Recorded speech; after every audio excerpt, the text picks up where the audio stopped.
میں نے اپنی آنکھیں بند کی اور چند لمحوں بعد ہی میں اپنے گھر میں کھڑی تھی۔ چھوٹی بیٹی کے رونے کی آواز آ رہی تھی۔ میں جلدی سے نیچے بھاگی، بہت دیر ہو چکی تھی۔ میرے شوہر بھی آئے ہوئے تھے۔ مجھے دیکھتے ہی چھوٹی بیٹی مجھ سے لپٹ گئی اور شوہر مجھے دیکھتے ہی چلائے، کہاں تھی تو رقیہ؟ کب سے بیٹی رو رہی ہے؟ تجھے سنائی نہیں دے رہا تھا؟ میں نے ہکلاتے ہوئے کہا، میں تو اوپر ہی تھی۔ میرے شوہر گرجتے ہوئے کھڑے ہو گئے، جھوٹ بول رہی ہے، میں تجھے اوپر دیکھ کر ہی ابھی نیچے آ رہا ہوں۔ میں نے ڈرتے ہوئے کہا، میں ابھی آپ کے سامنے نیچے آئی ہوں، چھت سے نیچے آنے کا تو ایک ہی راستہ ہے۔ میرے شوہر چلائے، بس کر دے، خاموش ہو جا۔ اس کے ساتھ ہی میرے شوہر نے جیب سے پرچی نکالی اور اسے چرپائی پر پھینکتے ہوئے بولے، یہ رکھ سنبھال کر، ڈاکٹرنی سے ٹائم لے آیا ہوں۔ ڈاکٹرنی نے کہا ہے کہ بیوی کو کل لے آؤ، اسے داخل کرنا پڑے گا، اس لیے کل تیار رہنا ورنہ اکیلی دفع ہو جانا۔ یہ کہہ کر میرے شوہر گھر سے باہر چلے گئے۔ جیسے ہی وہ باہر گئے میری جان میں جان آئی۔ میں نے پہلے تو ڈاکٹر کی پرچی نکالی، پھر بیٹی سے پوچھا، میری جان کیوں رو رہی ہے؟ بڑی بیٹی بولی، اس نے بابا سے کہا چیز دلا دے تو بابا نے ڈانٹ دیا، بس تب سے ہی رو رہی ہے۔ میں نے چھوٹی کو سمجھایا، کوئی بات نہیں بیٹا، آج کل بابا کے پاس پیسے نہیں ہے تو اس لیے وہ پریشان رہتے ہیں۔ اگلے دن میں نے تیاری کی، رحمت آپا بھی ہمارے ساتھ تھی۔ میرے شوہر ہمیں لے کر اسپتال گئے۔ لیڈی ڈاکٹر نے چیک اپ کیا تو بولی وقت پورا ہو چکا ہے، دیر کرنا ٹھیک نہیں رہے گا، آپ کو فوراً داخل ہونا پڑے گا۔ میں نہ چاہتے ہوئے اسپتال میں داخل ہو گئی۔ اللہ نے چاند جیسی بیٹی عطا کی۔ مجھے ہوش آیا تو آپا رحمت میرے ساتھ رکھی چارپائی پر میری بیٹی کو گود میں لیے بیٹھی تھی۔ میرے شوہر قریب رکھی کرسی پر بیٹھے تھے۔ مجھے ہوش میں آتا دیکھ کر اٹھ کھڑے ہوئے اور بولے، رقیہ، اللہ نے بیٹی دی ہے، لگتا ہے اللہ کو میرا صبر بہت پسند ہے۔ یہ کہتے ہوئے میرے شوہر کی آنکھوں میں آنسو آ گئے اور وہ کمرے سے باہر چلے گئے۔ میں نے آپا رحمت کی طرف دیکھا، وہ مجھے دیکھ کر نظریں چرا گئی اور بولی، صبر کر رقیہ، جو اللہ کی مرضی ہے، ہم نے تو اللہ کی رضا میں راضی رہنا ہے۔ ڈاکٹر نے 2-3 دن بعد مجھے اسپتال سے ڈسچارج کر دیا۔ ہم گھر آ گئے۔ آپا رحمت نے مجھے گھر چھوڑا اور بولی، رقیہ میں اب گھر چلتی ہوں، 2 دن ہو گئے ہیں تیرے ساتھ، شام تک چکر لگاؤں گی۔ یہ کہہ کر آپا رحمت چلی گئی۔ شکر ہے مجھے کسی کا تو آسرا تھا، میرے شوہر نے تو چپکا روزہ رکھا ہوا تھا۔ صبح ناشتے کے بغیر نکل جاتے، رات گئے گھر آتے اور کھانا کھا کر سو جاتے۔ کئی دن گزر گئے مگر شوہر نے بیٹی کو ایک بار بھی نہیں دیکھا، نہ اسے گود میں لیا۔ ایک دن دروازے پر دستک ہوئی، رات کا وقت تھا۔ میرے شوہر اٹھے، دروازہ کھولا۔ تھوڑی دیر بعد واپس آئے تو میرے شوہر کے چہرے پر مسکراہٹ تھی۔ کہنے لگے، ایک آدمی 20,000 کا سامان مجھ سے 6 مہینے پہلے ادھار لے کر گیا تھا، پتہ نہیں کتنے پیغام بھیجے لیکن اس نے پلٹ کر جواب بھی نہیں دیا۔ میں تو مایوس ہو چکا تھا۔ وہی آیا تھا، اس نے پورے 20,000 آج میرے ہاتھ پر رکھے اور معذرت بھی کی۔ دیکھ رقیہ، اللہ کا شکر ہے۔ میں نے کہا، شکر ہے اللہ کا، میرے لیے تو یہ بہت ہے کہ میں نے آج آپ کے چہرے پر مسکراہٹ دیکھی۔ میرے شوہر بہت مطمئن نظر آ رہے تھے۔ چند دن بعد میرے شوہر بہت سارا سامان لے کر آئے۔ کمرے میں رکھتے ہوئے بولے، رقیہ، یہ دکان کا سامان ہے، پچھلے کچھ دن میں بہت اچھا کام ہوا ہے، خیال رکھنا بچیاں یہ سامان خراب نہ کریں۔ میں نے کہا، آپ فکر نہ کریں، میں خیال رکھوں گی۔ اس کے بعد تو آہستہ آہستہ ہمارے دن بدلنا شروع ہو گئے۔ میرے شوہر کی چھوٹی سی ہڈی چل پڑی، بیٹی بھی 3 ماہ کی ہو چکی تھی۔ آج میرے شوہر گھر آئے تو پہلی بار انہوں نے بیٹی کو گود میں اٹھا لیا، اسے چوما، باورچی خانے میں لے آئے۔ میں شام کا کھانا بنانے میں مصروف تھی۔ میرے شوہر بیٹی کو اٹھائے کچن میں آئے اور کہنے لگے، رقیہ، میری بیٹی بہت بابرکت ہے، مجھے آج بہت دکھ ہو رہا ہے کہ میں نے اپنی بیٹی کی قدر نہیں کی۔ رقیہ، مجھے معاف کر دے، دیکھنا میرا کام اسی طرح چلتا رہا تو تجھے اور بیٹیوں کو میں خوش کر دوں گا۔ یہ کہہ کر شوہر نے بیٹی میری گود میں دی اور بولے، تو اسے سنبھال، میں نے ہٹی کے مال کے لیے کسی سے بات کی ہوئی ہے، مجھے اس سے ملنے جانا ہے۔ یہ کہہ کر میرے شوہر چلے گئے۔ میری بیٹی جاگی ہوئی تھی اور اپنی ننھی آنکھوں سے دیکھ رہی تھی۔ میں نے اپنی بیٹی کو پیار کیا اور اسے کمرے میں لٹا دیا۔ میری بیٹی 4 سال کی ہو چکی تھی۔ اور ان 4 سالوں میں ہمارے حالات یکسر بدل چکے تھے۔ میرے شوہر نے ہٹی چھوڑ کر اپنی دکان خرید لی تھی۔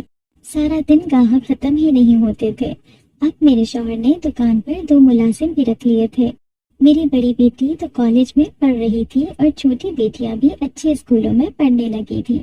میں دن رات شہنشاہ جنات کو دعائیں دیتی کہ شہنشاہ جنات نے اپنا وعدہ پورا کیا تھا۔ میں نے اپنی بیٹی کا نام دل نشین رکھا تھا۔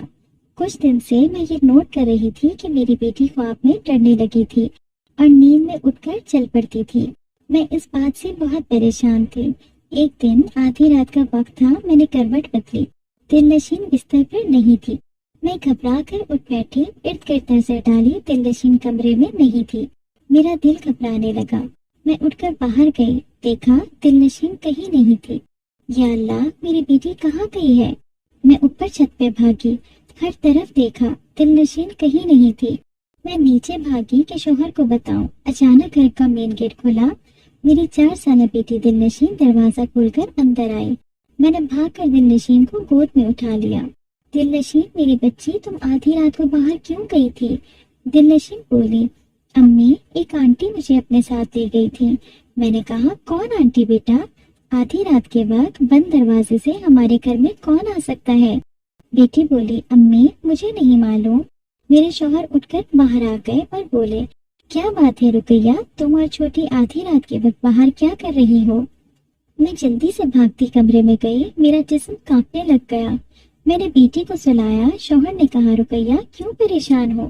میں نے کہا، دل نشین آدھی رات کے وقت باہر سے آئی ہے۔ شوہر بولے، یہ کیا کہہ رہی ہو؟ دروازہ تو میں نے خود بند کیا تھا۔ میں نے کہا، مجھے نہیں معلوم، پوری رات فکر سے مجھے نیند نہیں آئی۔ اگلے دن مغرب کی نماز ادا کر رہی تھی، مجھے آوازیں آنے لگی جیسے میری بیٹی دل نشین کسی سے باتیں کر رہی ہو، کیونکہ گھر پر تو کوئی نہیں تھا۔ بیٹیاں ٹیوشن پڑھ کر ابھی واپس نہیں آئی تھی اور میرے شوہر بھی دکان سے ابھی واپس نہیں آئے تھے۔ میں نے سلام پھیرا، میں کمرے سے باہر نکلی۔ میری بیٹی صحن میں چارپائی پر بیٹھی ہوئی اپنی گڑیا سے کھیل رہی تھی۔ مجھے دیکھتے ہی خاموش ہو گئی۔ باہر تو کوئی نہیں تھا۔ میں نے کہا، دل نشین تم کس سے باتیں کر رہی تھی؟ وہ خاموش رہی۔ میں نے پھر پوچھا، دل نشین بولو، تم کس سے باتیں کر رہی تھی؟ دل نشین نے سامنے کی طرف انگلی اٹھائی۔ میں نے اس سمت دیکھا، وہاں تو کوئی نہیں تھا۔ میں نے دل نشین کو اٹھا کر اپنے سینے سے لگا لیا۔ اب مجھے واقعی میں خوف آنے لگا تھا۔ یہ کیا ہو رہا تھا؟ میری بیٹی کو کون نظر آ رہا تھا؟ کون اس کے ساتھ باتیں کر رہا تھا؟ آہستہ آہستہ میں نے یہ محسوس کیا کہ دل نشین عام بچوں کی طرح ڈرتی یا روتی نہیں تھی۔ جو چیز ایک بار دیکھ لے یا کچھ سن لے تو اسے ازبر ہو جاتی۔ عام بچوں کی طرح لڑتی جھگڑتی اور ضد نہیں کرتی تھی۔ سردیوں کی آمد تھی، موسم انگڑائی لے کر کروٹ بدل چکا تھا۔ میں صحن میں بیٹھی شوہر کی قمیض میں بٹن لگا رہی تھی کہ دل نشین کہکا لگا کر ہنس پڑی۔ میں نے چونک کر دل نشین کی طرف دیکھا، وہ اوپر چھت کی طرف دیکھ کر ہنس رہی تھی۔ میں دل نشین کے پاس گئی، اوپر دیکھا تو اوپر کوئی نہیں تھا۔ میں نے دل نشین کو گود میں اٹھا لیا اور بولی، دل نشین میری طرف دیکھو، کون ہے وہاں؟ کس کو دیکھ کر ہنس رہی ہو؟ لیکن دل نشین نیچے اترنا چاہ رہی تھی۔ میں نے اسے نیچے اتارا، وہ گھر کے مین گیٹ کی طرف بھاگ پڑی۔ میں چلائی، دل نشین کہاں جا رہی ہو؟ دل نشین رک جاؤ۔ لیکن اس نے نہ دائیں دیکھا نہ بائیں، بھاگتی گیٹ سے باہر نکل گئی۔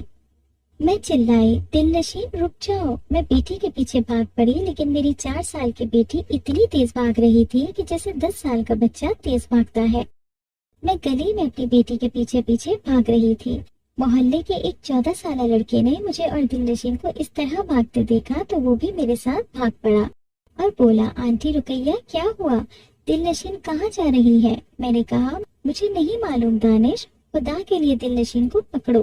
جی آنٹی آپ فکر نہ کریں، میں اسے پکڑتا ہوں، لیکن میں حیران ہوں کہ دل نشین اتنا تیز کیسے بھاگ رہی ہے۔ میں نے کہا، دانش یہ باتوں کا وقت نہیں ہے۔ میں نے پکارا، دل نشین رک جاؤ، لیکن دل نشین کی رفتار حیرت انگیز طور پر بڑھتی ہی جا رہی تھی۔ ہمارے محلے سے باہر ایک بہت بڑا باغ تھا۔ یہ گورنمنٹ کا باغ تھا، اس میں مالٹوں اور آم کے درخت لگے ہوئے تھے۔ دل نشین بھاگتی ہوئی باغ کے اندر ہو گئی، میں اور دانش بھی باغ کے اندر ہو گئے۔ میرا سانس بری طرح پھول چکا تھا۔ دانش بھی تیز تیز سانس لے رہا تھا۔ بولا، آنٹی دلنشین تو یہاں کہیں نظر نہیں آ رہی۔ میں نے کہا، دانش بیٹا دیکھو کہیں تو ہوگی۔ دانش نے زوردار آواز لگائی، دلنشین۔ میں نے پکارا، دلنشین بیٹا کہاں ہو؟ اچانک دلنشین کے کہکہے کی آواز آئی۔ ہم نے مڑ کر دیکھا تو دلنشین ہمارے پیچھے کھڑی ہنس رہی تھی۔ میں زور سے چلائی، دلنشین یہ کیا بدتمیزی ہے؟ تم ہماری بات کیوں نہیں سن رہی ہو؟ ڈانٹ سنتے ہی دلنشین سہم گئی اور بیٹھ کر رونے لگی۔ دانش اس کی طرف گیا اور اس نے اسے گود میں اٹھا کر میرے پاس لے آیا۔ میں نے دلنشین کو اپنی گود میں لیا، اسے چپ کرایا۔ دانش بولا، آنٹی دلنشین کو مجھے دے دیں، میں آپ کو گھر تک چھوڑ دیتا ہوں۔ میں نے کہا، شکریہ بیٹا، خوش رہو۔ ہم وہاں سے گھر کے لیے نکل پڑے۔ دلنشین دانش کے کندھے پر سر رکھے اپنے لیفٹ سائڈ پر دیکھ کر مسکرا رہی تھی۔ جب میں نے اس طرف دیکھا تو وہاں کوئی نہیں تھا، لیکن اچانک مجھے ایسا لگا کہ جیسے ایک سایہ تھا جو میری آنکھوں کے سامنے سے گزر گیا۔ دلنشین گھر پہنچتے پہنچتے دانش کے کندھے پر سر رکھے سو گئی۔ میں گھر پہنچی، دلنشین کو میں نے بستر پر سلایا اور دانش کو ڈھیروں دعائیں دی۔ دانش چلا گیا۔ میں نے پانی پیا، دل زور زور سے دھڑک رہا تھا، کچھ بھی نارمل نہیں تھا۔ دلنشین عام بچی نہیں تھی، اس کے پیچھے تو میں کوکاف چلی گئی تھی۔ دلنشین کے ساتھ شہنشاہ جنات کا وعدہ جڑا تھا۔ کیا شہنشاہ جنات میرے ساتھ ایسا کر رہا تھا؟ لیکن وہ کیوں کرے گا؟ اتنا بڑا شہنشاہ، اسے میری بیٹی میں کیوں دلچسپی ہونے لگی؟ میں خود سے ہی باتیں کر رہی تھی کہ اچانک دروازے پر دستک ہوئی۔ میں نے دروازہ کھولا، سامنے میرے شوہر کھڑے تھے۔ مجھے دیکھ کر کہنے لگے، رقیہ تمہارا چہرہ کیوں اترا ہوا ہے؟ میں نے کہا، نہیں کچھ نہیں، بس یوں ہی۔ میرے شوہر اندر آئے، دروازہ بند کیا اور بولے، میرے پاس تمہارے لیے بہت بڑی خوشخبری ہے۔ میں نے کہا، وہ کیا؟ میرے شوہر بولے، میں نے نئے گھر کا سودا کر لیا ہے، انشاءاللہ ہم بہت جلد وہاں شفٹ ہو جائیں گے۔ میں نے کہا، لیکن اس کی کیا ضرورت تھی؟ یہ گھر بھی تو ہمارا اپنا ہی ہے، آپ اسی کو ٹھیک کرا دیتے۔ میرے شوہر بولے، رقیہ یہ سب دلنشین کے نصیب سے مل رہا ہے، جب اللہ اتنا دے رہا ہے تو ہم کیوں نہ شکری کریں؟ یہ گھر ہم کرائے پر دے دیں گے۔ یہ کہہ کر میرے شوہر کمرے کی طرف چل پڑے اور بولے، تو اداس نہ ہو، ابھی کاغذی کارروائی ہونی ہے، بڑے کام رہتے ہیں، تب تک تو اپنے اس گھر کو جی بھر کر دیکھ لے۔ میرے شوہر بستر پر لیٹتے ہوئے بولے، کھانا تیار ہے تو لے آ، بہت بھوک لگی ہے۔ میں نے کہا، ٹھیک ہے۔ اگلے کئی دن سکون سے گزر گئے، لیکن مجھے سلاگر جن سے بات کرنا تھی۔ میں کسی نئی آنے والی مصیبت کا انتظار نہیں کر سکتی تھی۔ آج جب شوہر کام پر چلے گئے اور بیٹیاں اسکول چلی گئیں، میں نے چھوٹی بیٹی کو تقریباً 12 بجے کے قریب کھانا کھلا کر سلا دیا۔ میں چھت پر آئی، میں نے انگوٹھی کو چوما تو چند لمحوں بعد ہی سلاگر جن حاضر ہو گیا اور بولا، اے انسان زادی، اب تو تیری ساری پریشانیاں ختم ہو گئی ہیں، پھر کیوں یاد کیا ہے؟ میں نے کہا، وہ پریشانی تو ختم ہو گئی جس کے لیے میں شہنشاہ جنات سے ملی تھی، لیکن میں ایک نئی مصیبت میں مبتلا ہو گئی ہوں۔ انگوٹھی والا سلاگر جن بولا، کیسی نئی مصیبت؟ میں نے میری بیٹی کے ساتھ ہونے والے تمام واقعات تفصیل سے سلاگر جن کو بتائے۔ سلاگر جن بولا، تمہاری باتیں بہت حیرت انگیز ہیں، لیکن کوکاب سے اگر کسی کا تم سے رابطہ ہے تو وہ میں ہوں، میرے علاوہ تمہارا کسی سے رابطہ نہیں ہے۔ اور کیا شہنشاہ جنات کے پاس اتنا وقت ہے کہ وہ تمہاری بیٹی کے پیچھے آئے گا یا کسی کو بھیجے گا؟ شہنشاہ جنات کی تو بہت ساری بیویاں ہیں اور بچے ہیں، اسے تمہاری اس بیٹی میں کیوں دلچسپی ہوگی؟ میں نے کہا، جو حقیقت تھی وہ میں نے تمہیں بتا دی ہے۔ شہنشاہ جنات میرے محسن ہیں، میں چاہتی ہوں کہ صرف ایک بار تم شہنشاہ جنات سے بات تو کرو۔ سلاگر جن بولا، ٹھیک ہے، میں اب چلتا ہوں۔ یہ کہہ کر وہ جن غائب ہو گیا۔ میں چھت سے نیچے آئی اور اپنے کام کاج میں لگ گئی۔ سلاگر جن محل پہنچا۔ شہنشاہ جنات دربار میں موجود تھے۔ دربار نے شہنشاہ کے حکم سے سلاگر کو اندر جانے کی اجازت دی۔ شہنشاہ جنات اپنے تخت پر موجود تھا اور شہنشاہ کے ساتھ اس کی سب سے چہیتی ملکہ بھی تخت پر براجمان تھی۔ سلاگر جن نے چھپ کر ادب سے سلام کیا۔ شہنشاہ کا اقبال بلند ہو۔ شہنشاہ جنات بولا، کیسے آئے ہو سلاگر؟ آج بہت دن کے بعد آنا ہوا۔